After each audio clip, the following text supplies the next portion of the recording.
सगळ्यांना आतमध्ये घ्यायचं? हा घेतलं मला वाटतं, सुरू केली, वेटिंग रूम काढली मला. अच्छा अच्छा ओके. ठीक. सुरू करायचं मग? एक मिनिट, झालेलं आहे मला वाटते, करू शकतो सुरू.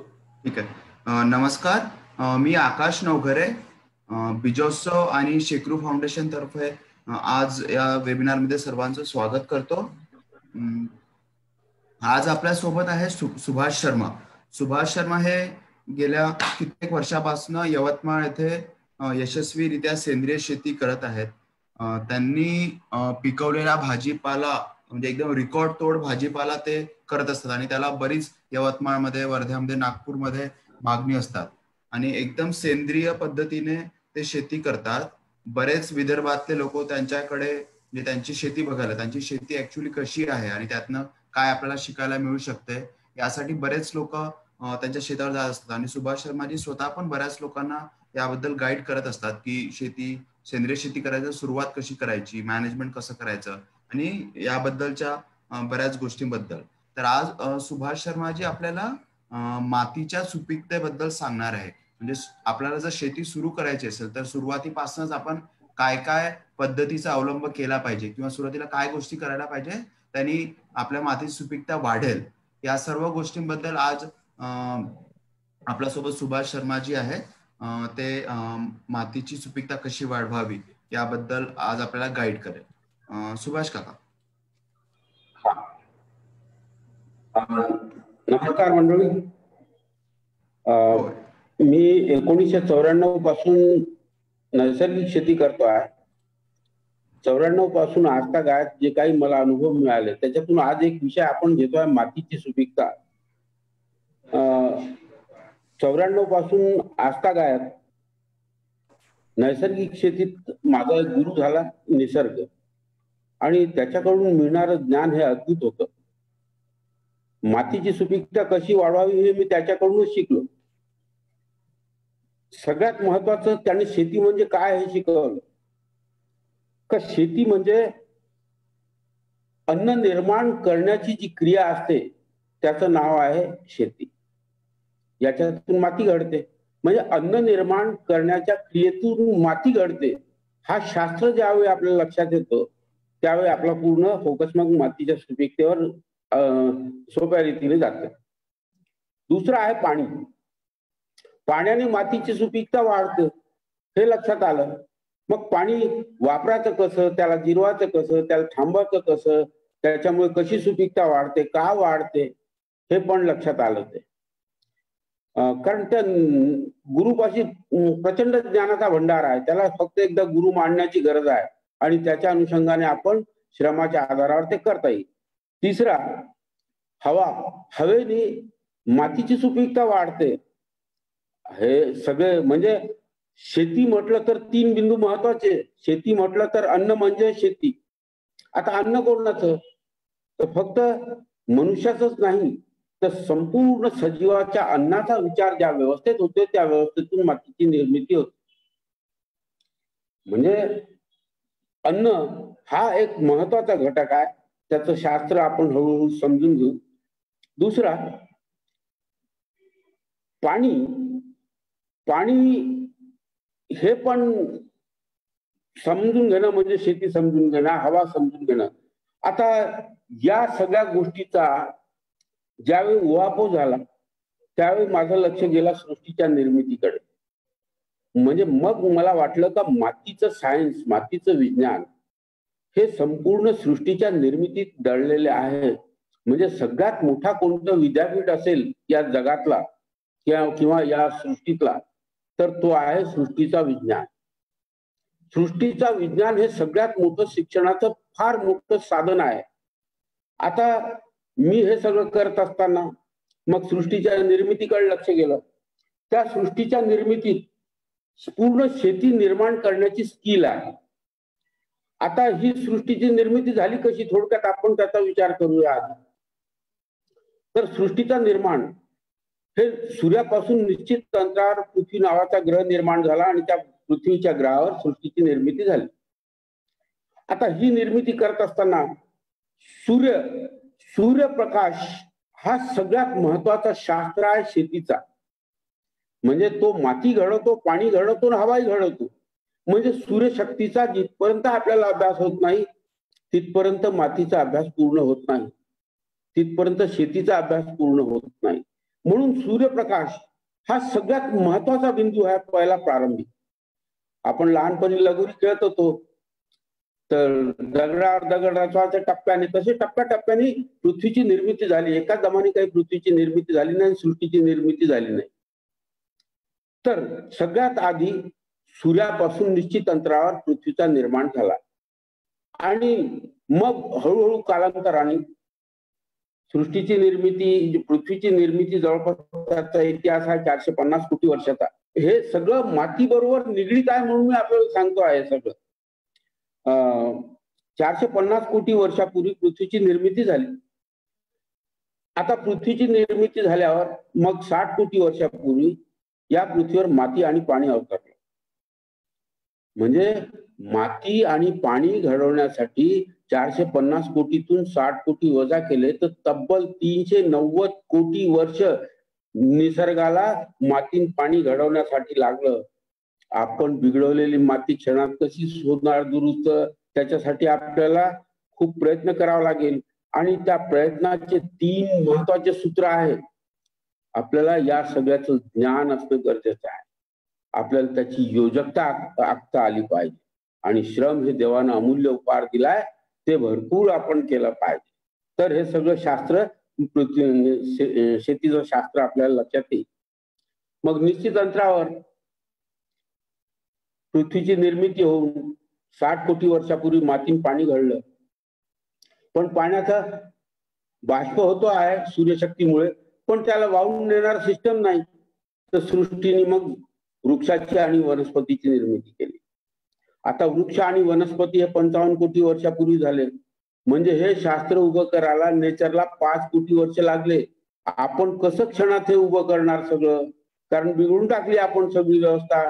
आपण या विद्यापीठाला महत्वच दिलं नाही आणि आपलं शिकलेलं शहाणपण, नवीन नवीन विद्यापीठ उभे करून आपलं शहाणपण चालून त्या सगळ्याची नासाडी करून टाकली. मातीला माती राहू दिला नाही, पाण्याला पाणी राहू दिलं नाही, झाडं काही जगू दिले नाही. पण हे शास्त्र होतं. निसर्गाने टप्प्याटप्प्याने याला उभं केलं. मग वृक्ष आणि वनस्पतीची निर्मिती झाली. पण कालांतराने यांच्यामध्ये डेफिशियन्सी तयार झाली. मग निसर्गाला असं वाटलं का हे डेफिशियन्सी हे का होते आहे, तर याला जेवण मिळत नाही आहे, वृक्षाला आणि वनस्पतीला जेवण मिळत नाही आहे, म्हणून याच्यात डेफिशियन्सी होते आहे आणि हे नष्टही होण्याच्या मार्गावर लागले आहे. मग निसर्गाने चौथा दगड तयार केला, चौथा टप्पा तयार केला. त्या चौथ्या टप्प्यात निसर्गाने आजच्या 50 कोटी वर्षापूर्वी पशु तयार केले. मोठं सुंदर बॅलन्स तयार केलं त्याचं पशुचं. 80% शाकाहारी पशु तयार केले आणि 20% मांसाहारी पशु तयार केले. म्हणजे बघा या विद्यापीठात किती मोठं ज्ञान दडलेलं आहे. इव्होल्युशन ऑफ नेचर म्हणजे एक मोठं विद्यापीठ. आणि त्या विद्यापीठाची कशी निर्मिती झाली आणि कसं त्या विद्यापीठात हे ज्ञान आलं, हे ज्ञान संपादित करून जर आपले विद्यापीठात कामी लागले असते तर आज आपण पृथ्वी परत हिरवीगार राहिली असती, तिचा बिमोड झाला नसता.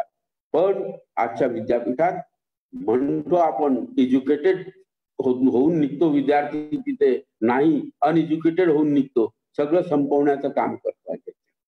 म्हणजे रासायनिक खत फवारणी, विष, पाण्याला विष, खाणाऱ्याला विष, सगळ्यांना विषच विष, विषच विष. म्हणजे हे ज्ञान नाही. कोट्यावधी वर्षापासून कुठे फवारणी नव्हती, कुठेही कोणत्या रासायनिक खताचा वापर नव्हता, पण पृथ्वी हिरवीगार होती.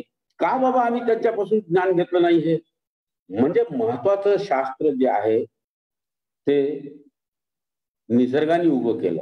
मग वनस्पती आणि वृक्षाचं हे जेवण त्यांनी पशुच्या माध्यमातून तयार केलं. 80-20 ला सांगितलं तुम्ही एकमेकाला खा आणि 80% खा, आणि 80% सांगितलं तुम्ही वनस्पती झाडं खा आणि तुम्ही जगा. पण हे खाल्ल्यावर तुम्ही ड्रॉपिंग टाका, म्हणजे विष्ठा टाका, आणि त्या विष्ठेत मी किमया घडवेल, त्याच्यात जीव जंतू जीवाणू तयार करेल. म्हणजे त्याच्यानंतर मग या पृथ्वीवर पहिले पशु अवतरला, पशु अवतरल्यावर मग जीव जंतू जीवाणूंची निर्मिती झाली. आता जीव जंतू जीवाणू हे निर्माण झाले. देवानी कुठेही कोणती फवारणीची व्यवस्था नव्हती म्हणून काय केलं देवानी? मग देव निसर्गाने काय केलं? निसर्गाने ही व्यवस्था केली का या जीव जंतू जीवाणू 75% कीटकात मांसाहारी कीट तयार केले आणि 25% शाकाहारी कीट तयार केले. 75ला सांगितलं तुम्ही एकमेकाला खा आणि या 25%ला खा. मग हे शहाणपण आपल्याला फवारणीचं कोणी शिकवलं? ज्या अर्थी निसर्गात ही व्यवस्था होती सगळी, तर त्याला अजून वेगाने समोर नेण्याचं काम आपल्याला करायचं होतं. आपण तर त्याला सगळ्याला नष्ट करण्याचं काम केलं. म्हणजे 75-25 हा जो कीटकाचा बॅलन्स आहे तो तुम्हाला फवारणी करायची अजिबात परमिशन देत नाही. जर तुम्ही घेतली तर या विध्वंस नक्की आहे, तुम्ही विध्वंस करणार. मग या 25-75चा हा जो बॅलन्स तयार झाला, या बॅलन्स मध्ये सुंदर व्यवस्था निर्माण झाली. सगळ्याचं एक जेवणाचं चक्र तयार झालं याच्यात. आता या जेवणाच्या चक्रात म्हणजे पशूंच्या विष्ठा जमिनीवर पडताय, त्याच्यामुळे सॉइल फर्टिलिटी वाढते आहे, मातीची सुपीकता वाढते आहे. या कीटकांच्या डेडबॉड्या मातीत मिसळत्या, जे आपण 3-13 म्हणतो. सगळे मायक्रोन्यूट्रिएंट त्यांच्या डेड बॉडीतून तयार होतात. कोणत्याही गोष्टीची कमतरता राहत नाही. जर यांना जगू दिलं तर, नाही जगू दिलं तर डेफिशियन्सी तयार होणारच परत. या डेफिशियन्सीमुळे तर वृक्ष वनस्पती नायनाट व्हायला लागले होते, तर निसर्गाने यांची निर्मिती केली होती. मग हे सगळे निर्माण झाले आणि यांचं सुंदर एक बॅलन्स तयार केलं 75-25चा. आता हे सगळे तयार झाले, मोठे पशु तयार झाले, लहान पशु तयार झाले, शाकाहारी पशु, मांसाहारी पशु, हे सगळे कीटक तयार झाले. आता हे कीटक तयार झाल्यावर देवाला परत एक गोष्ट दिसायला लागली की स्वच्छता अभियान असायला पाहिजे. म्हणजे आणि नियंत्रण प्रणाली या दोघांवर असायला पाहिजे, पशुवरी आणि याच्यावरी. तर त्यांनी एक घटक अजून तयार केला या 4थ्या टप्प्यात. तर त्यांनी पाखराची निर्मिती केली आणि पाखराला जबाबदारी दिली का मोठं ढोर मेलं तर त्याची दुर्गंधी पसरू नये, तर एका दिवसात तुम्ही नायनाट करायचं. तर मोठाल्या घारी तयार केल्या, पण आम्ही आमच्या शिक्षणाने त्या घारीचं नायनाटच करून टाकलं. मोठा वास मारत राहते, कुत्र मेलं, एक ढोर मेलं तर कित्येक दिवस वास मारत राहत येते. पण निसर्गाने त्यांच्यासाठी या पाखरांची निर्मिती केली होती. पण आम्ही जी शिक्षण व्यवस्था आहे त्या शिक्षण व्यवस्थेत पूर्णपणे यांना मारून टाकलं विषयाने. आणि आज फार मोठी व्यवस्था आपण तयार करून ठेवली. त्या पाखराकडे जबाबदारी हे दिली का हे 75% मांसाहारी कीट आणि 25% शाकाहारी कीट या सगळ्यांना तू नियंत्रणात ठेवायचं. म्हणजे पूर्ण एक बॅलन्स होतं. म्हणून कोट्यावधी वर्षापासून पृथ्वी हिरवीगार होती. पण आम्ही ज्या वेळपासून शिक्षण घेऊन अशिक्षित झालो, त्या वेळपासून हे सगळं विस्कळीत व्हायला लागलं. म्हणजे आता पाखरांचं जेवण आम्ही भयानक फवारण्या करून त्या कीटकांना संपवून टाकतो. म्हणजे पाखरं उपाशी. आता कोणाला उपाशी ठेवलं तर ते चक्र मोडणारच. आम्ही सगळे एक एक चक्र मोडतोळीस काढलं आणि शेतकऱ्याची दुरावस्था याच्यापासून सुरुवात झाली. प्रचंड दुरावस्था. आणि बाकी समाजाची काही चांगली अवस्था नाही आहे. मग समाज म्हटलं तर फक्त मानवच नाही आहे, तर जीव जंतू जीवाणू पशु पक्षी पाखरं झाडं सगळे समाज आहे. त्या समाजाची दुरावस्था होणं चालू झालं या सगळ्या नवीन शिक्षण व्यवस्थेत. जी आपण शिक्षण व्यवस्था कच्चं शिक्षण, अशिक्षित होत चाललो आहे आम्ही. मग या व्यवस्थेत पाखराची निर्मिती झाली, सुंदर चक्र तयार झालं. मग शेवटचं दगड 2 लाख वर्षापूर्वी मानवाला ज्ञान प्राप्त झालं. अस्तित्व आधीपासून होतं, पण 2 लाख वर्षापूर्वी ज्ञानावस्था आली. देवाने त्याला सगळ्यात वर बसवलं, लगोरीच्या सगळ्यात वरच्या दगडावर बसवलं आणि त्याला सांगितलं तुला बुद्धी आहे आणि बोलता येते, ज्ञान आहे आणि बोलता येते, तर तू बाबा हे सगळे दगड सांभाळून ठेवतो. पहिला दगड सूर्याचा, माती पाणीचा, मग त्याच्यानंतर वृक्ष वनस्पतीचा, मग पशु पक्षी जीव जंतू पाखरं यांचं. हे सगळे दगड तुला सांभाळून ठेवायचं. हा मनुष्य एवढा नालायक निघाला का एकही दगडाला सुरक्षित राहू देत नाही. आता तो चेंडू माराल तर सगळ्यात वर माणूस बसलाय लगोरीच्या वरच्या दगडावर, धडकन जाऊन त्याला आपटायचा. पण आजही सावरण्याची वेळ आहे. आपण आजही सावरलो तर मातीच्या जतनातून आपलं जतन आपण तयार करू शकतो. म्हणून याचं विज्ञान मला अवगतलं, जे अनुभव आलं ते अनुभवाची मांडणी मी आपल्या पुढे करतो आहे. मी माझ्या अनुभवाचीच मांडणी करतो आहे. मग हे सगळं चक्र याला म्हणतात सृष्टीचा निर्माण, आणि सृष्टीच्या निर्माणातून घडलेलं वास्तव आणि त्याला नष्ट करण्याचंही वास्तव आपण आज बघतोय. आता शेती म्हणजे काय या व्यवस्थेतून पहिली व्यवस्था माती पाणी आहे. तर जगण्यासाठी अन्नाची गरज आहे. तर अन्न कुठून तयार होईल? अन्न मातीतून तयार होते. तर ती माती सजीव असेल तर आपली अन्नाची साखळी तयार होईल.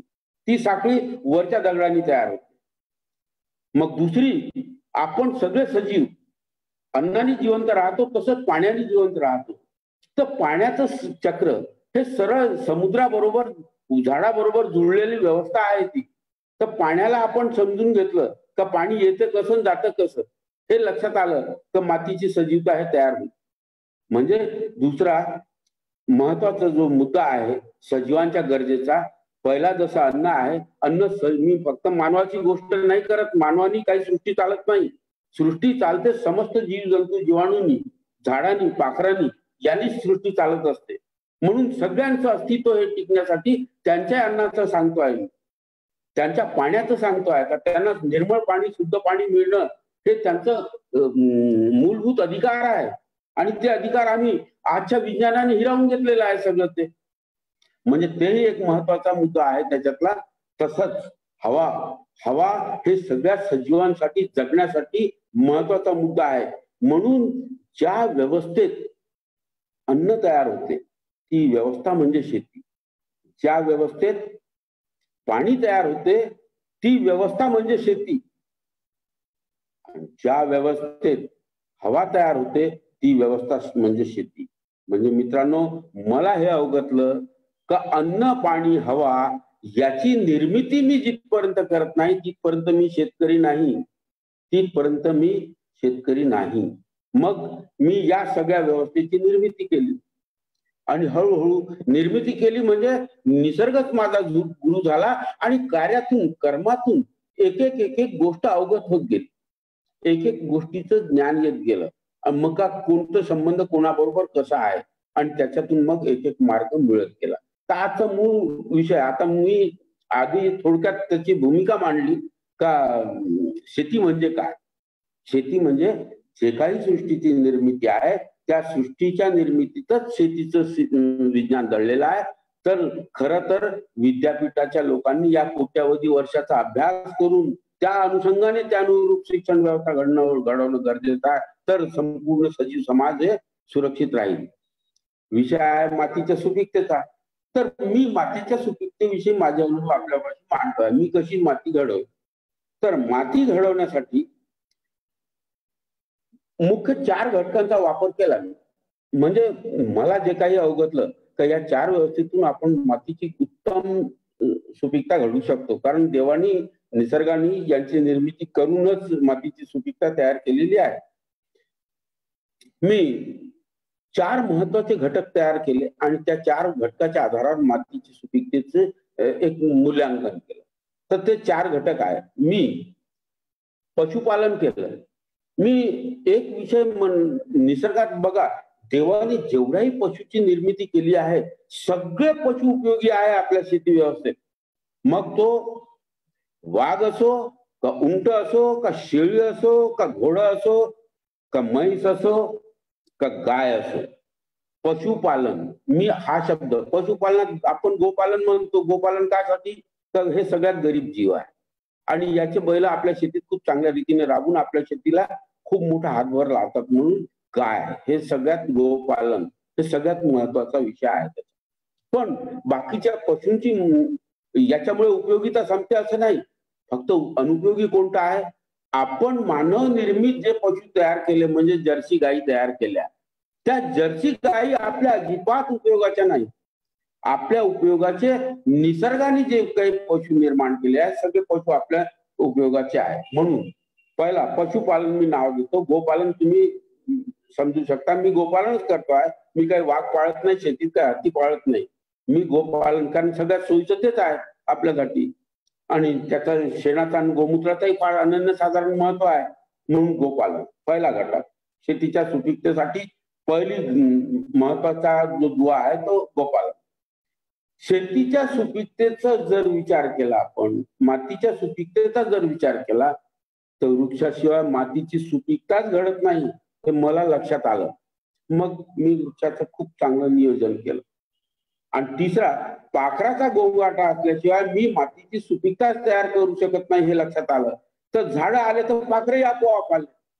आणि चौथा महत्वाचा, सगळ्यात महत्वाचा, सुपीकतेचा विज्ञान जे कोट्यावधी वर्षापासून निसर्गाने चालवत आला आहे ते बायोमास. मग बायोमास हे वेगवेगळ्या मार्गाने निसर्गाने तयार केलेला आहे. बायोमास कशा कशातून तयार केला आहे?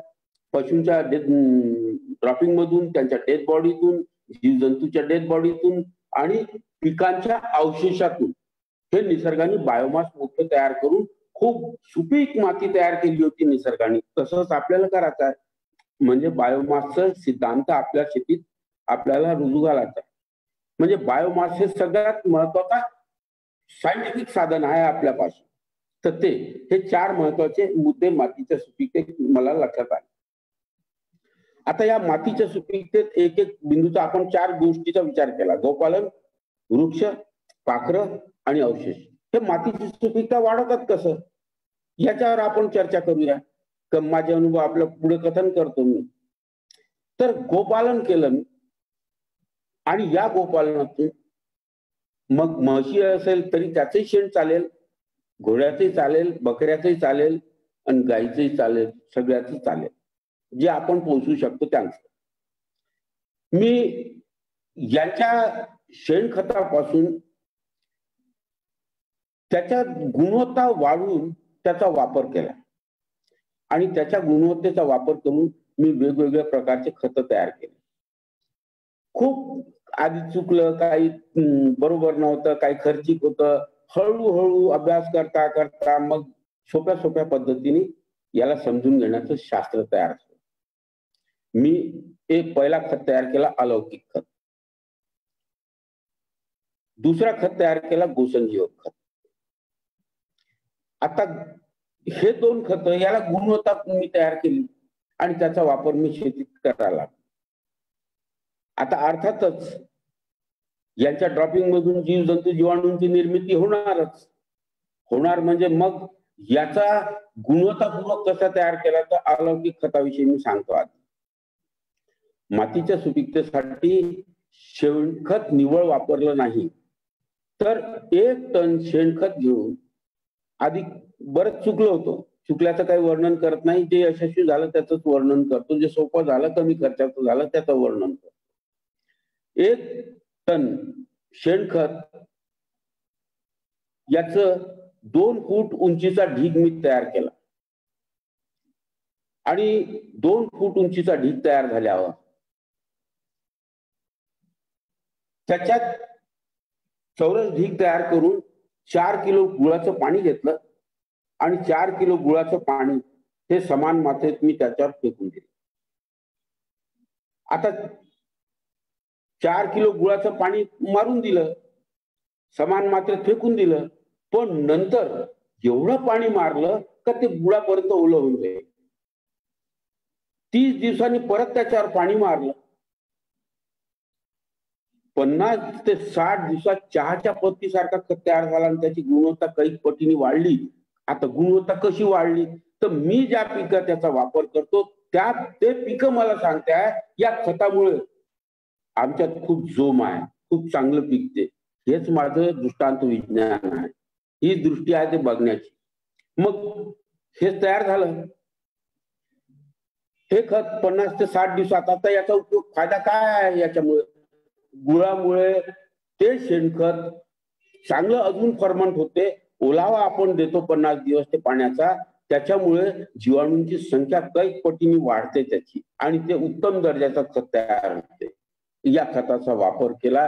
एकरी 3 ते 4 ट्रॉली दरवर्षी वापरतोय. प्रत्येक एकरात का वापरतो? माझ्यापाशी ती उपलब्धी ती आहे. नसेल तर 3 वर्षातून एकदा तरी आपण एकरी 3 ते 4 ट्रॉली शेणखताचा वापर करणं गरजेचं आहे शेतीत. कारण आपल्याला जीवजंतू जीवाणूंची गरज आहे, त्यांच्या जेवणाची व्यवस्थाची गरज आहे, ते याच्याच माध्यमातून तयार. मग दुसरं खत तयार केलं मी, गोसंजीवक खत. आता बघा, आता आम्ही एक प्रयोग अजून करतोय, ते सांगतो. मी अजून केलं नाही, पण आम्ही एक प्रयोग करतोय. याच खतावर आता गोकृपा अमृतम म्हणून एक खत तयार केलेलं आहे गोपालभाई सुतारिया यांनी. काय हरकत नाही, आपल्याला बघून वापर करून कोणाचा विरोध तर करता येत नाही. एवढ्या कष्टाने त्यांनी तयार केलेला आहे आणि कोणत्या केमिकलचा नाही आहे त्याच्यात, मग काय हरकत नाही वापरायला. मग मी असा विचार केला का याच्यात आपण 200 लिटरच्या पाण्यात 1 लिटर गोकृपा अमृतम टाकून हे पण 200 लिटर त्याच्यावर टाकून द्यायचं आणि गुणवत्तेचं टेस्टिंग अजून आपल्या वेगाने होईल. अशा रीतीने त्याच्यात अजून ते एड करायचं. या वर्षापासून आम्ही तयार केला आहे गोकृपा अमृतम, आणि ते मग 200 लिटरच्या पाण्यात 1 लिटर टाकून ते पाणी पूर्ण त्याच्यावर मल्चिंग करून पूर्ण टाकून देणार ते पाणी 200 लिटर अजून, आणि नंतर पाणी मारणार त्याच्या. अशा रीतीने हे नवीन पद्धत अजून आता विकसित करतो आहे. ते तसंच गोसंजीवक खत तयार केला. या गोसंजीवक खतात आम्ही 30 किलो गाईचं ताजं, 100 लिटर पाण्यात 30 किलो गाईचं ताजं शेण घेतलं गोवंशाचं. आता नसेल गोवंशाचं तेवढं, ते थोडं गोवंशाचं, म्हशीचं, शेळ्याचं तेही चालेल ताजं, आणि ते टाकलं 100 लिटरच्या पाण्यात, आणि त्याच्यात 3 लिटर गोमूत्र टाकलं. आता गोमूत्र म्हशीचे चालेल, गाईचे चालेल, शेळीचे चालेल, तुमच्यापाशी जे उपलब्धी आहे ते टाका. कारण निसर्गाने या जेवढ्या काही पशूची निर्मिती केली आहे सगळे उपयोगी आहे शेती व्यवस्थेत. मग यांच्या 3 लिटर त्या 100 लिटरच्या पाण्यात टाकलं आणि 1 किलो गूळ टाकलं. आणि त्या आधी खूप चुकलं होतं, पण आता ते सवारत आता ते ज्ञान आलं आणि समजलं का हे कसं तयार करायचं. मग आज चुकलेली व्यवस्था सुधारून नवीन पद्धतीने हे सगळं तयार झालं.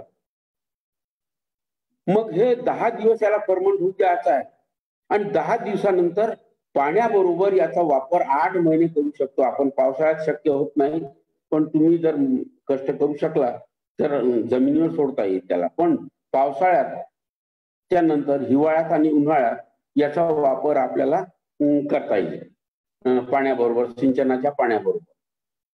अशा रीतीने हे गोसंजीवक खत पहिल्या वर्षी 300 लिटर द्यायचं आहे, आणि मग आयुष्यभर 300 लिटर, पहिल्या वर्षी 600 लिटर द्यायचा आहे, मग आयुष्यभर 300 लिटर याचा वापर करायचा आहे आपल्याला. अशा रीतीने आपल्याला हे गोसंजीवकाचा वापर करायचा आहे. आता नवीन विज्ञान उदयाला येतो आहे गोकृपा अमृतमचा. मग आम्ही ठरवलं का ठीक आहे, याच्यात आपण 1 लिटर टाकून देऊ. ऑलरेडी हे 100 लिटरचं पाणी तर तयार झालं आहे, याच्यात 1 लिटर गोकृपा अमृतम टाकून कोणाला लागलं तर आमच्या इथे निशुल्क उपलब्ध होईल. आता कोणी नेऊ शकाल आमच्या इथून, निशुल्क देऊ त्याला हे गोकृपा अमृतम. मग त्या गोसंजीवकात अजून 1 लिटर टाकून द्या. आता या वर्षापासून तो प्रयोग आता चालू झाला आमचा. याचे रिझल्ट कसे मिळतील ते समोर आम्ही बघूया. पण चांगल्या व्यवस्थेला स्वीकारायला काय हरकत नाही. मग आम्ही गोसंजीवक खत तयार केलं, त्याच्या वापराचा अप्रतिम रिझल्ट मिळाला. आता हे सगळं मी खत वापरलं तर काय होईल, माझ्या इथे मुंग्या, माकोडे, गांडूळ, वाळवी, नानाविध प्रकारचे असंख्य जीवजंतू तयार झाले. आता हे जीवजंतू तयार झाले तर उद्या तापमान वाढत आहे, तर मातीची सुपीकता अशा वाढत्या तापमानात टिकू शकेल का नाही. तर शेती बरोबर दुसरा घटक जोडला, वृक्षांबरोबर शेती केली. म्हणजे शेतीत एकरी 5 झाडाचा हिशोब बसवला, पण 5 झाडं असे एका एकरात लावायचा विचार नाही केला. माझं 17 एकर काय 200 झाडं लावले, पण पूर्व पश्चिम रांगा लावून दिल्या. प्रत्येक 100-100, 150-100 मीटरवर त्याच्या रांगा तयार केल्या आणि मोठाले झाडं लावले. आणि त्या झाडाला मी कोणते झाडं लावले, मी त्याच्यात आंब्याचे झाड लावलं, पिंपळाचंही लावलं, कडुनिंबाचंही लावलं, फणसाचंही लावलं, जांभूळचंही लावला, बेलीचंही लावलं, असं नानाविध झाडाच्या रांगा लावल्या. त्यांच्या अंतर मग लक्षात आलं का हे 60 फूट 50 फूट ठेवायला पाहिजे होतं आणि त्याच्या मधात मग सीताफळ आणि लिंबू सारखे झाडं लावले असते तर या रांगा आपली शेती पिकत नाही त्याच्यापेक्षा जास्त या झाडापासून उत्पादन मिळालं असतं आपल्याला. मग आम्ही त्याचा एक आढावाही घेतला, हे झाडं लावले. त्या झाडाच्या मुळे झालं काय, ते झाड आज मोठाले झाले आणि शेतीचं मायक्रो क्लायमेट तयार झाला, म्हणजे तापमान नियंत्रणात आलं. मी हे जीव जंतू जीवाणू तयार करतोय, उद्या ते वाढी तापमानामुळे मरणार नाही, त्या शेतीचं एक तापमान नियंत्रणात आलं, त्याच्यामुळे त्यांची संख्या अजून वेगाने वाढते आहे. म्हणजे झाडामुळे सुपीकता वाढते, हे मी सांगण्याचा अर्थ तोच होता का वाढत्या तापमानाला आळा घालण्यासाठी शेती व्यवस्थेबरोबर झाडं जोडायचे आहे. पण झाडं तुम्हाला जगवतील. आता कसं जगवतील याचा अर्थशास्त्र काय, मी 600 चौरस फुटाचा आमचा एक पट्टा आहे, म्हणजे 6000 चौरस फुटाचा हा पट्टा आहे. 160 फूट लांब आहे, त्याच्यात वेगवेगळे विविध झाडं लावलेले आहेत आणि 10 फूट त्या झाडांनी जागा घेतलेली आहे. म्हणजे 160 आणि फूट लांब आहे ती. 16 पंचस 64 जवळपास 30 फूट जागा त्यांनी घेतलेली आहे. म्हणजे 5000 चौरस फूट जागा झाली जवळपास. 4800 होते पण 5000 जवळपास ती जागा झाली. आता 160 फूट लांब आणि 30 फूट रुंद, 160 गुणिले 30 केलं तर 4800, 5000 आपण गृहीत धरूया, 5000 चौरस फूट ती जागा झाली. मी या वर्षी तिचे फणस, एक एक झाडाचे 4 झाड आहे फणसाचे, 5-5 हजार रुपयाचे फणस विकले. कचऱ्यात विकल्या 20 रुपये किलोनी. आणि आता 5-5 हजार रुपयाचे 20,000चे फणसाचे झाड झाले. 1,500च्या हिशोबाने 2 झाडाचे 3,000च्या ते कऱ्या विकल्या, 23,000 रुपये. आणि मग निंबू, हे माझे 6 झाड निंबूच्या एक एक झाडाने 3-3 हजार रुपये दिले. आता 20 आणि 20 41,000 रुपये मला याच्यापासून मिळाले. समोर बेलीचे झाड लावले आहे, मोठाले बेल लागले आहे. उद्या एक बेल विकण्याची माझी सामर्थ्य आहे. एक बेल मी नॅचरल बेल म्हणून 50 रुपयाचा एक बेल विकेल आणि त्या झाडाला अनेक बेल लागलेले आहे, त्याचं इन्कम पुढे वाढणार. अजून मी जांभूळ लावले आहे, त्या जांभूळचं इन्कम अजून चालू झाला नाही, ते झालं. तर आता हल्लीच्या घटकेला 4100 रुपयाचं झालं. आता मी 5000 चौरस फुटात 4100 रुपयाचे हे फळं विकले. आता 4100 रुपयाचे विकले म्हणजे 5000 चौरस फूट म्हणजे आपण गृहीत धरू 5 गुंठे जागा. 5 गुंठे जाग्यात 40,000चं पीक, 41 सोडून देऊ 40,000. 40,000 रुपये 5 गुंठे जाग्यात मिळाले. म्हणजे एका गुंठ्यात 8,000. तर एकरी कितीचा धुरा झाला होतो त्याचा हिशोब लावला तर 3,20,000 रुपये एकरीचा गणित बसला. मी आश्चर्यचकित झालो. अरे हे झाड तर मला जगवणारे आहेत, अत्यंत प्रेम जुळला, अजून 4 रांगा लावल्या. अरे हे झाड तर कोणत्याही पिकापेक्षा जास्त देणारे आहे मला. पण माझ्या मातीचं सुपीकता वाढवते, तो नफा किती प्रचंड मोठा आहे. म्हणून शेतीत झाडाचं नियोजन, म्हणून मी म्हटलं ज्ञान, योजकता आणि श्रम हे त्याचे 3 सूत्र आहे. हे लक्षात ठेवा, त्याचे 3 सिद्धांत आहे. आपल्याला ज्ञान असायला पाहिजे, प्रत्येक गोष्टीची कारणमीमांसा शोधली पाहिजे, प्रत्येक गोष्टीचं प्लॅनिंग आलं पाहिजे आणि ते श्रमाशिवाय घडणार नाही. म्हणून हे 3 महत्वाचे मुद्दे आहेत. आता एकरी 1 गुंठ्यात 8,000 रुपयाचा पीक झाला म्हणजे 3,20,000. आता कोणतं पीक होते, पण ज्या झाडांनी एक मायक्रो क्लायमेट तयार केलं, त्याच्यामुळे जीव जंतू जीवाणूंची संख्या वेगाने वाढली. त्यांच्या डेड बॉडीतून मिळणारं खत हे प्रचंड मोठं होतं. म्हणजे मी जे काही शेणखत वापरतो त्याच्यापेक्षा जास्त गुणवत्तेचं खत त्यांच्या डेड बॉडीतून मिळत आहे. म्हणजे त्याला जगण्याचा अधिकार, वाढत्या तापमानाला आळा, हवेचं निर्मिती. उद्या मला जगण्यासाठी हवा लागते, माझ्या जीवजंतू जीवाणूला नाकाने श्वास घेण्यासाठी सुद्धा हवा लागेल. तर झाडाखाली पीक येत नाही, घेतली कुऱ्हाड मोकळं करून टाकले आम्ही. कारण पैशाचा सिद्धांत उभा झाला होता या नवीन विज्ञानात. पण आता परत निसर्गाचं विज्ञान उभं होतं, त्याचे झाडाचं महत्व करण्यासाठी मी तुम्हाला सांगितलं हे फक्त. म्हणजे मी झाडाचं विज्ञान उभं केलं आणि झाडाच्या विज्ञानातून मग लक्षात आलं का झाडं हे शेतीला वाचू शकेल. भविष्याची शेती जर असेल तर ती झाडाशिवाय नाही होणार आमची. मग एका झाडाचं तुम्हाला रोजचं जगण्यासाठी किती ऑक्सिजन लागते. आता कोरोना आलाय तर किती मोठा ऑक्सिजनची कमतरता पडते आहे, ऑक्सिजन मिळत नाही. पण हेच झाडं लावले तर ऑक्सिजनची गरजच पडणार नाही. आपल्याला निसर्गाकडूनच शुद्ध ऑक्सिजन वाटेल तेवढं मिळेल जर शेतीला आपण झाडाबरोबर वृक्षांबरोबर जोडलं तर. पण हे झाड जोडले तर पैसे देत नाही आहे का? ते पैसे देते आहे ना. फक्त ज्ञानाने आपल्याला प्लॅनिंग करायचे आहे का मी मोठे झाडं कसे लावू, त्याच्या मधात सीताफळ कसे लावू, त्याच्या मधात निंबू कसे लावू, 50 फुटाच्या मधात कसे लावू, म्हणजे सगळं जुळून जाईल, व्यवस्थित जुळून जाईल सगळं. म्हणून झाड अत्यंत महत्वाचं आहे. आज झाड लावले तर या झाडाने कीड नियंत्रणाचं काम केलं, या झाडाने खत देण्याचं काम केलं.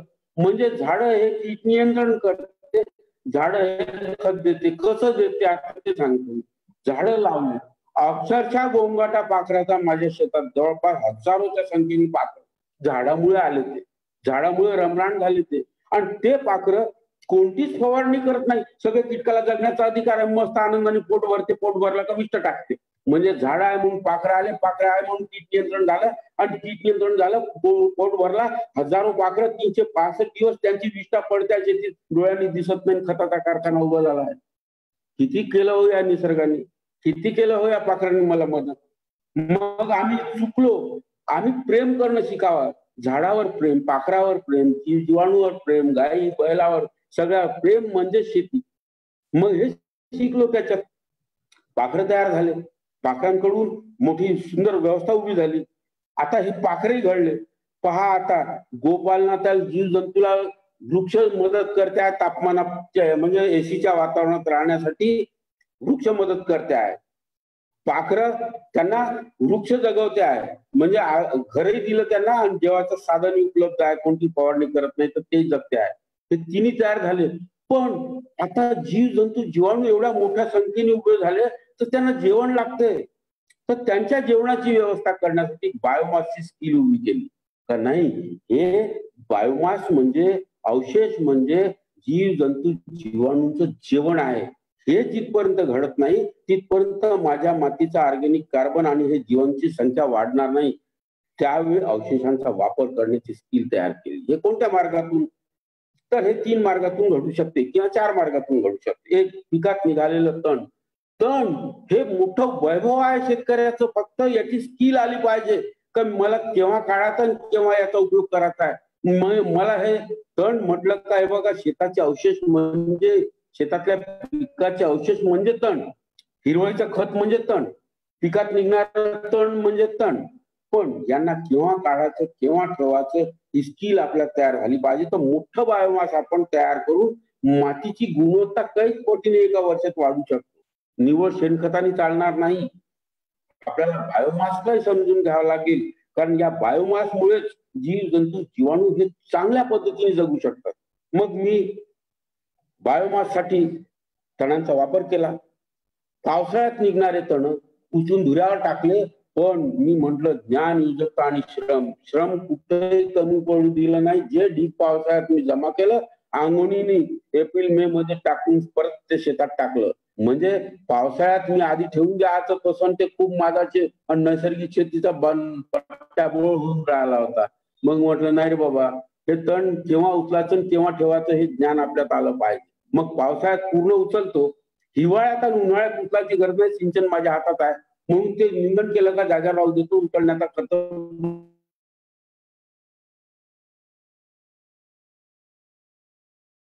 म्हणजे हे तण तुमच्या शेतीला वैभव आणते. तर तणांचा वापर करण्याची स्किल शिकलो. पिकांचे अवशेष मोठ्या संख्येने मी पिकांचे अवशेष हे कुजवणं शिकलो, त्याला नष्ट करायचं नाही हे शिकलो. आता समजा मी एक एक्झाम्पल देतो का तणांचा वापर जर आपल्याला करायचा आहे आणि मी पराठी लावली ते एका वर्षात तर कुजणार नाही. आता निघाल्या साधनं रोटावेटर वगैरे, त्यांनी ते एकाच वर्षी त्याचे बारीक होऊन जाते, त्यांनी केलं तरी चालते ते तुकडे. पण नाही आहे तर 200 चौरस फूट जागेत पूर्ण तुमच्या 1 एकराचं म्हणजे 43,560 चौरस फुटाच्या 200 चौरस फुटात मोठा ढीक तयार होऊन जाते. त्याच्यावर गोसजीव खत टाकून ठेवून द्या, पावसाळ्यात नामशेष होऊन जाते ते दुसऱ्या वर्षी. म्हणजे एका एकराचं पराठ्याचं 200 चौरस फुटात ढीक करून मी खत तयार करणं हे मला केव्हाही फायद्याचं आहे. अशा रीतीने झाड आहे त्यांचा उपयोग असा केला जे जिरणारे आहेत त्यांचा उपयोग तसं केला. पण याच्यानंतर तिसरं काम केलं, मी हिरवळीचं खत तयार करण्याची स्किल तयार केली. आम्ही तुरीच्या पिकात, कपाशीच्या पिकात, ऊसाच्या पिकात याच्यात हिरवळीचं खत घेतलं तर त्याचं उत्पादन खूप वाढते. तुरीचं आम्ही 12 ते 15 क्विंटल पर्यंत एका एकरात उत्पादन घेतो. हिरवळीचं खत घेतो. सूर्यप्रकाश आणि हवा हे दोन सिद्धांत समजून घेतलं का या दोन सिद्धांतामुळे जर आपण माती घडवली तर पीकही चांगलं येईल. आणि मग तुरीचं अंतर ठेवलं 12 फूट. 12 फुटात जोडओळ तयार केली, म्हणजे 2.5 फुटाच्या मधातलं सेंटर आणि दुसऱ्या 2.5 फुटाच्या मधातलं सेंटर हे 12 फूट ठेवलं आणि मधात हिरवळीचं खत घेतलं. हिरवळीचं खत घेतलं तर फायदा हा झाला तर पहिले 45-50 दिवसात हे सापळा पीक म्हणून काम करते आणि जमिनीतून निघालेलं पीक हे वैभव आहे ते तणही निघते आणि हिरवळीचं खत उभं होते. या हिरवळीचे खत 3 बी तयार केले. बाजरा वापरला, बरबटी वापरली आणि बोरूचं खत वापरलं. आधी चुका भरपूर केल्या, खूप दुसरे वाटेल तेवढे मिसळाचे खर्च करून टाकायची शेती. मग हळूहळू सोप्या पद्धतीने गेलो का बायोमासची गरज आहे तर बाजरा एकदम स्वस्त आहे. तर 4 किलो बाजरा घेतला 100 रुपयात आपला हिरवळीचं खत मोठं बायोमास तयार होते. याच्यापासून चवळीचं पीक बाजारातलं घेतलं तेच पेरून दिलं. बोरूचा खत बी घेतला 15 किलो ते टाकलं. अशा रीतीने या सगळ्यांचा वापर करून मी त्या बायोमासचा उपयोग 50 दिवसानंतर मल्चिंग केलं. मल्चिंग केलं तर त्याचा थर किती झाला? 1 फुटाचा थर झाला. 1 फुटाचा वाढलेल्या बायोमासचा लेअर 1 चौरस फुटात टाकलं तर तुमचं ऑर्गॅनिक कार्बन 1% वाढते. म्हणजे मग लक्षात आलं की ज्याच्यामुळे ऑर्गॅनिक कार्बन आपल्याला वाढवता येईल वेगाने. पण हे सगळ्या अवशेषांचा वापर केला तर मी जे गोपालन केलं, गोसंजीवक खत वापरला, अलौकिक खत वापरला आणि जीवजंतू जीवाणूंच्या ज्या मोठ्या संख्येने माझ्या शेतात ज्या काही यांची निर्मिती झाली आहे त्यांना जेवणाची सोय या बायोमास मधून झाली. म्हणजे चक्र सुरळीत झालं. देवाने जे काही सृष्टीची निर्मिती केली ती सृष्टीची निर्मिती आता इथे होते आहे आणि माझे सगळे जीवजंतू जीवाणू हे जगण्याचं एक मोठा आधार लागला आहे. अशा रीतीने या 4 गोष्टीतून मातीची सुपीकता प्रचंड वेगाने वाढली. आता हे वाढत असताना मग हळूहळू लक्षात आलं की मातीच्या सुपीकतेचा सिद्धांत आपल्याला पीक नियोजनावरही याचं एक धोरण ठरवावं लागेल. तर पीक नियोजनातून आपल्याला मातीची सुपीकता वाढवता येते का? आपण सारखं सोयाबीन कापूस केलं तर हे सगळं आपलं वाया जाईल. आपल्याला मातीच्या सुपीकतेसाठी पीक नियोजनाचा पण अभ्यास करावा लागेल. मग आम्ही आमच्या शेतात विभिन्न प्रकारची पिकं एट अ टाइम घेतो. एकाच जागी लावत नाही. सोयीसाठी हळदचा एक प्लॉट आहे, तुरीचा एक प्लॉट आहे, तुरीत हिरवळीचं खत आहे. मग भाजीपाल्याचे काही पिकं घेतलेले आहे. हरभऱ्याचं पीक घेतो, कांद्याचं पीक घेतो, भाजीपाल्याचे अनेक पिकं घेतो. पण हे ठरवलं का आपण हळद जिथं लावली तिथं कमीत कमी 3 वर्ष परत हळद आली नाही पाहिजे. हळदची जागा बदलली पाहिजे. आपण तुरीचं पीक घेतलं तिथं तुरीची जागा बदलून द्यायच्या, दुसऱ्या जागी तुरीला वाढवायचं.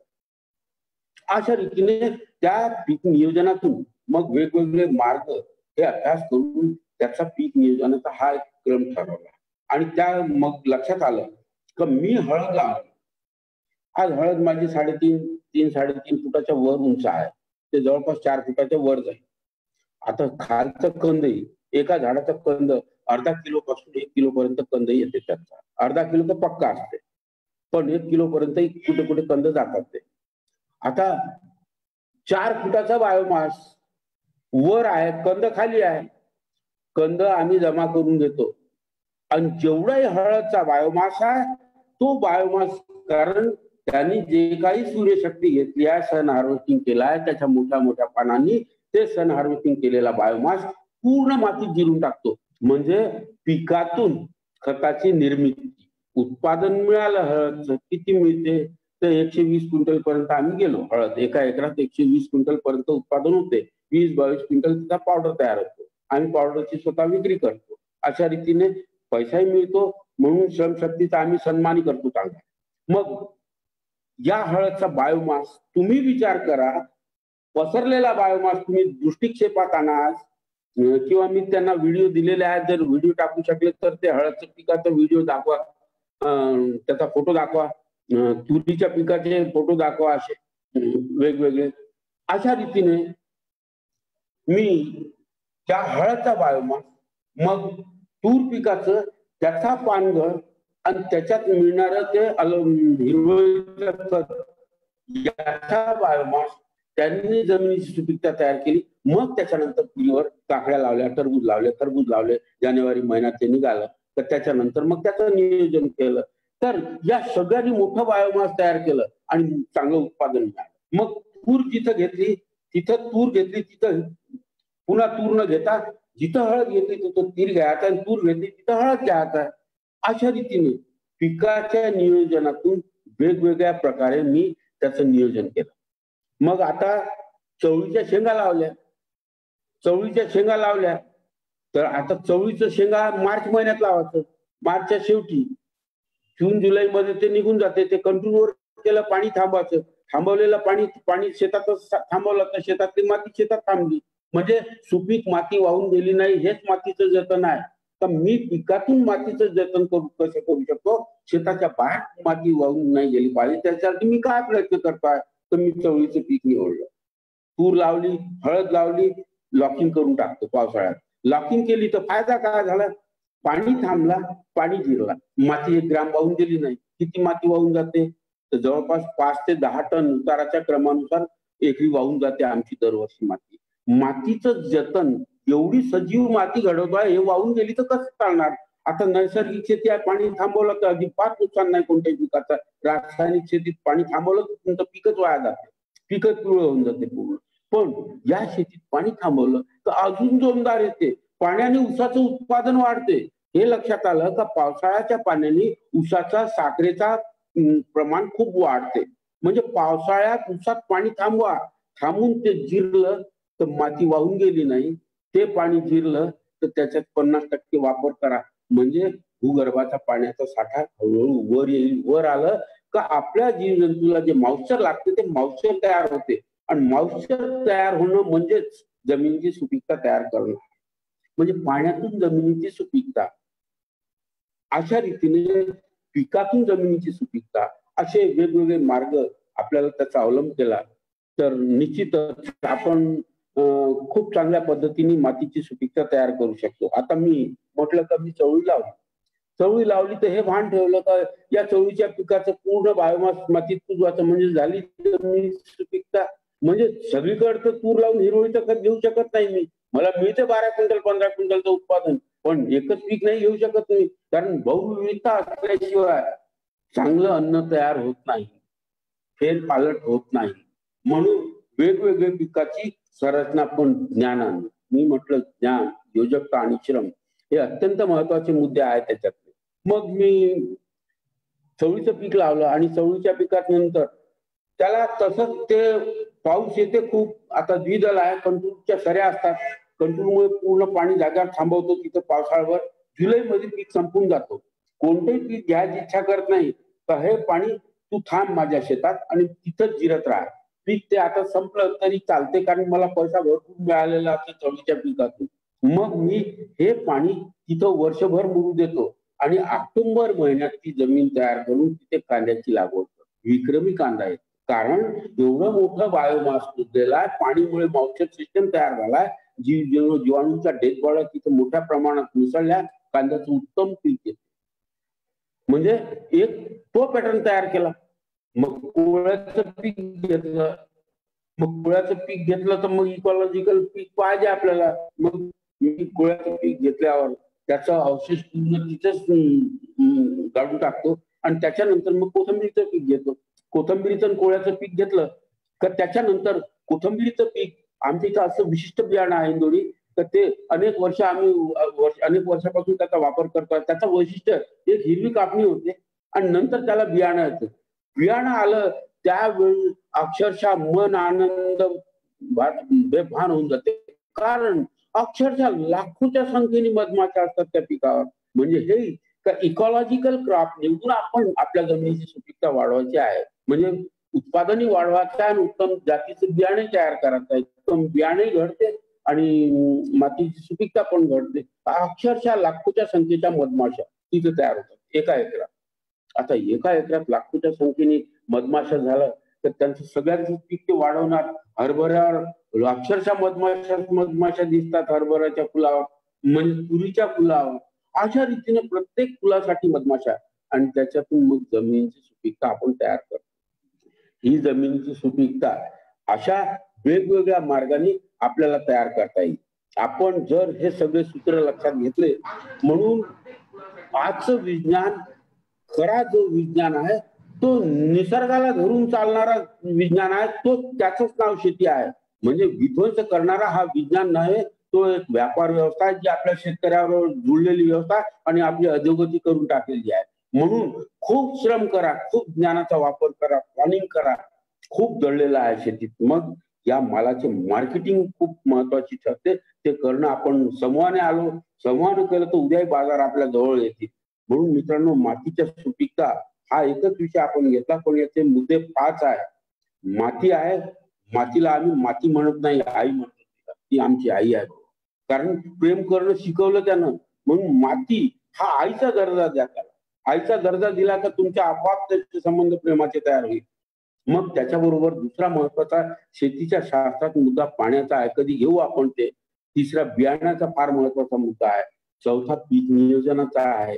आणि 5वा श्रमशास्त्राचा आहे.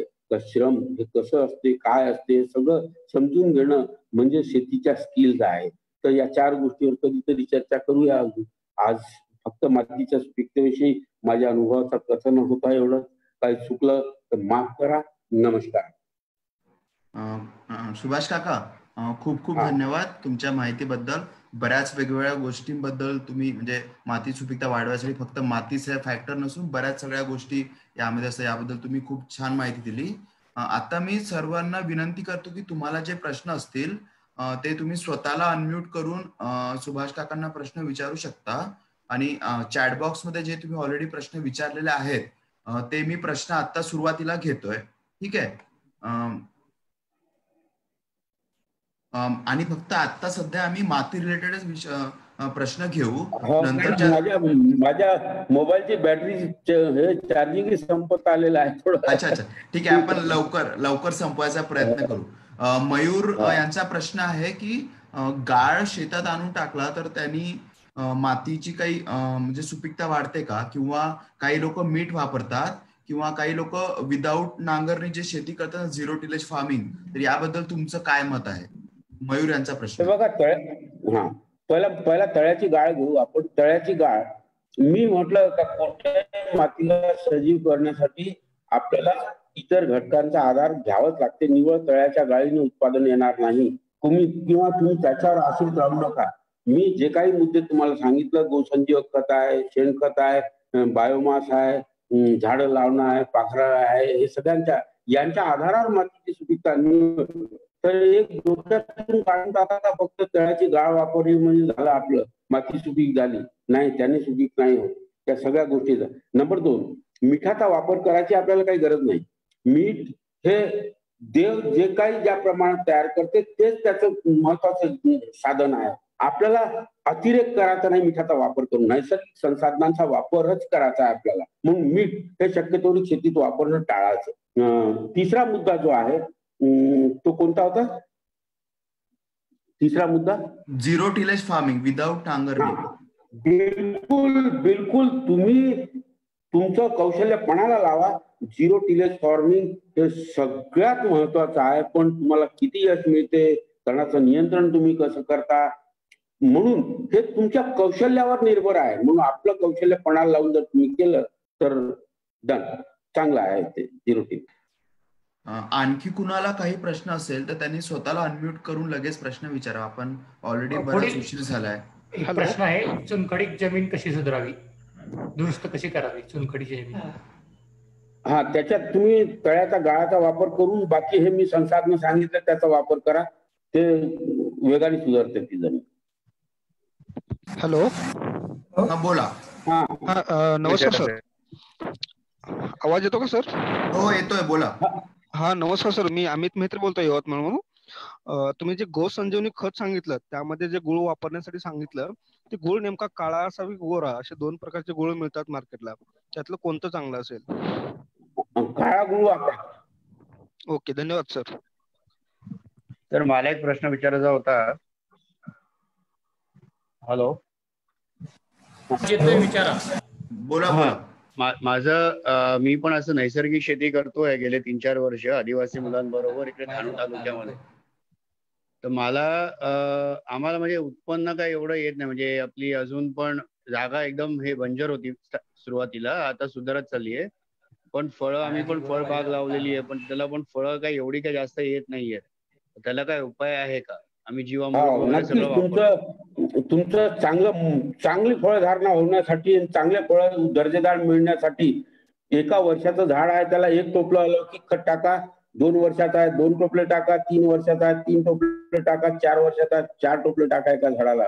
5 वर्षाचा आहे 5 टोपले. मग आयुष्यभर 5 टोपले खत टाकत राहा तुम्ही. उत्तम दर्जेदार फळं मिळतील तुम्हाला. अलौकिक खताचा वापर करा. गौ संजीवनी खत ना? कुठलं खत? नाही, अलौकिक खत वापर. अलौकिक खताचं. अलौकिक म्हणजे मी आधी सगळं केलं होतं त्याचं सगळं. तुम्ही नव्हते का त्यावेळी? बरोबर. इथे परत माझं थोडं स्टार्टिंगला मिस झालं. मी फेसबुकवर परत बघतो सर. थँक्यू. आणखी कुणाला काही प्रश्न असतील तर त्यांनी लवकरात लवकर विचारावे. आणि सरांचा काय व्हॉट्सअप नंबर काय आहे का? आम्ही तुम्हाला ती माहिती देऊ नंतर फेसबुक पोस्टवर. आणखी कुणाला काही प्रश्न असतील त्यांनी लवकरात लवकर विचारावे. हॅलो, हा बोला सर. गोमूत्र डायरेक्ट पिकाला दिले तर चालेल का ड्रिपने, ठिबकने?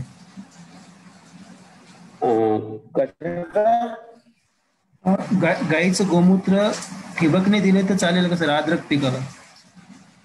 चालेल ना, चालेल. किती प्रमाण सर? पण ते डायरेक्ट आता चालेल, ते त्याच्यातही चालेल. ठीक आहे, धन्यवाद.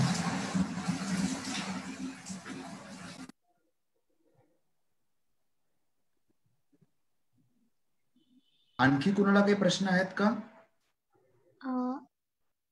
हा बोला.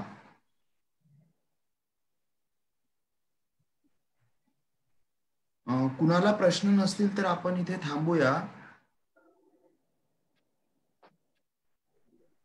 आणखी कुणाला प्रश्न आहेत का? सर, मी अर्जुन जाधव बोलतोय नांदेडहून. सर, पीक फेर पॅलेट मध्ये आता सोयाबीन घेतलं आणि रब्बी मध्ये ज्वारी घेतली. पुढच्या वर्षी त्यात सोयाबीन घेता येईल का? नाही, ते फक्त काय तुम्ही सोयाबीन घेऊन मग काय घेतलं? रब्बी ज्वारी घेतली. हा, तर पहिला तेलवाण घेतला आणि मग दुसराही पीक घेतला तर इथं पोषण मूल्य कोणत्याही पिकापासून मिळालं नाही जमिनीला. तर ऍक्च्युली ज्वारी न घेता तुम्ही हरभरा घेतला पाहिजे होता, त्याच्यावर सोयाबीनवर चना घेतला पाहिजे. बर, नाही आता प्लॅनिंग करतोय त्यासाठी. आणि मग वापस खरीप मध्ये मग ज्वारी घ्यायची का? बघा, नैसर्गिक शेतीत आपण आपल्या खताच्या संसाधनातून जे चांगलं येईल त्या हिशोबाने त्याचं प्लॅनिंग केलं पाहिजे. म्हणून तुम्ही हरभरा घेऊन मग समोर जर पाणी असेल तर तुम्ही टरबूज हे पण तिथं घेऊ शकता त्याच्यावर, तर ते उत्तम येईल. म्हणून ते नियोजन त्या हिशोबाने त्यांचं करायचं का जमिनीचं शोषण नाही झालं पाहिजे, पोषण झालं पाहिजे. काही पिकातून एक पीक आईसाठी, एक पीक आपल्यासाठी, हे धोरण ठरवायचं. बस, धन्यवाद सर.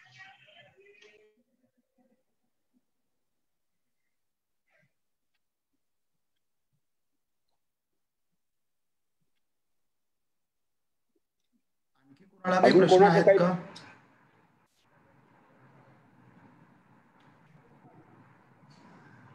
सुभाष काका, काही लोकांचं असं म्हणणं आहे की म्हणजे तुमचं ज्ञान खूपच म्हणजे इतकं आहे की सागरा इतकं तुम्हाला ज्ञान आहे, तर तुम्ही या सर्व ज्ञानाचे पुस्तक लिहावं सो दॅट नवीन शेतकऱ्यांना याबद्दल गायडन्स मिळेल म्हणून 2-3 कमेंट्स आलाय फेसबुकवर. युट्यूबवर बरीच माहिती टाकलेली आहे. मी natural farming by Subhash Sharma search केलं तर तुम्हाला त्याच्यात खूप मोठी माहिती मिळू शकेल. ते पुस्तकात लिहिल्या नाही, तर मला फक्त तोंडानं बोलायची सवय, खूप लिहायची खूपच म्हणजे आळस आहे लिहायचं. ठीक आहे. आता असं दिसतंय की कुणाला काही प्रश्न आहे नाही समोर. जर तुम्हाला आणखी काही प्रश्न असतील तर तुम्ही बिजोत्सवच्या फेसबुक पेजवर किंवा शेकरूच्या फेसबुक पेजवर प्रश्न विचारू शकता. आम्ही त्या प्रश्नांचं उत्तर पुढील 2-3 दिवसात देण्याचा प्रयत्न करू. आणि आज जे आता आपलं सुभाष काकांसोबतचे सेशन झालंय ते तुम्हाला शेकरू ऍपवर आणि फेसबुकच्या युट्यूब आणि बिजोत्सवच्या युट्यूब आणि फेसबुक दोन्ही याच्यावर मिळेल आणि शेकरूच्या पण. पुढल्या शुक्रवारी म्हणजे 2 तारखेला आपल्यासोबत करुणा फुटाणे असतील. त्या कापूस ते कापड म्हणजे कापसापासनं तर कापडापर्यंत जो काही प्रवास आहे त्या प्रवासामध्ये काय काय गोष्टी असतात या सर्वांची माहिती द्यायला आपल्यासोबत करुणाताई असतील पुढच्या शुक्रवारी 6 ते 7. सर्वांचे खूप खूप आभार. सर्वांनी हे वेबिनार अटेंड केलं. आणि तुम्हाला काही प्रश्न असतील तर तुम्ही शेकरू किंवा फेसबुक बिजोत्सवच्या फेसबुक पेजवर विचारू शकता. धन्यवाद.